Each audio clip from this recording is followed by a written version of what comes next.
Tumalon yung lalaki.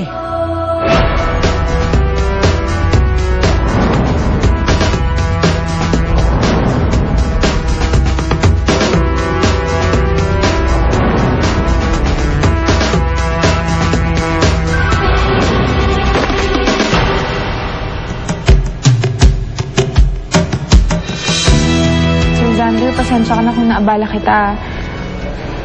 Kailangan ko lang kasi. Sela, walang problema. Naalala mo ba dati, inaalok mo ko ng trabaho? Meron kasi akong mga bagong dinrowing. Baka meron kang kaibigan na magkagusto dyan. Kulang lang kasi yung pambili ko ng gamot ni Itay eh. Baka matulungan mo ako ibenta yan? Very nice work, Rosella. Hindi mo i-rebenta to. Ganito, ako na lang muna bibili nito, okay? Maraming salamat, ha? Wala yun.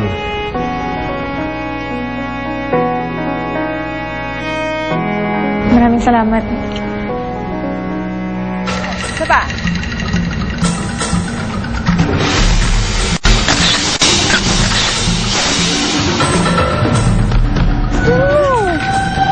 Sige, mauna na ako. Rosella. Kamusta si Marla? Sila pa rin ba ng boyfriend niya? Si Dakila? Oo.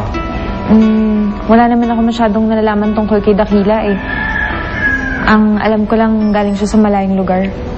Saan? Hindi ko na itanong eh. Basta sabi niya sa akin nanggaling siya sa malayong lugar. Parang hindi niya alam yung mga bagay-bagay dito. Baka naman talagang taga-bundok ng Dakila na yan. Pero bakit siya magugustuhan ni Marla?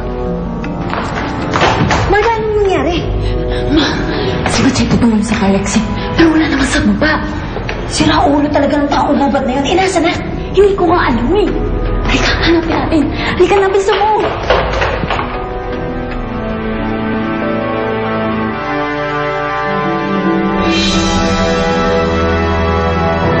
Nasa ang lugar ako? Paano kaya ako makakabalik sa tahanan ni Marla?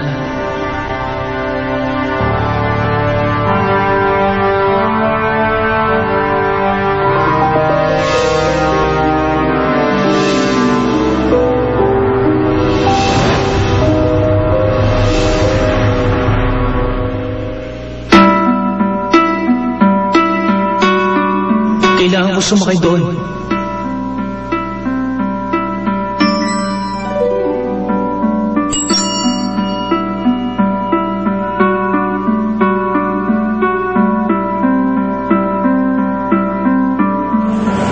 Ito, para sa tatay ko.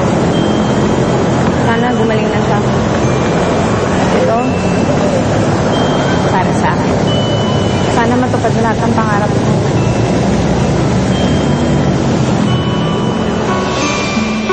Dapat pa rin ba ako maniwala na matutupad ang kahilingan ko?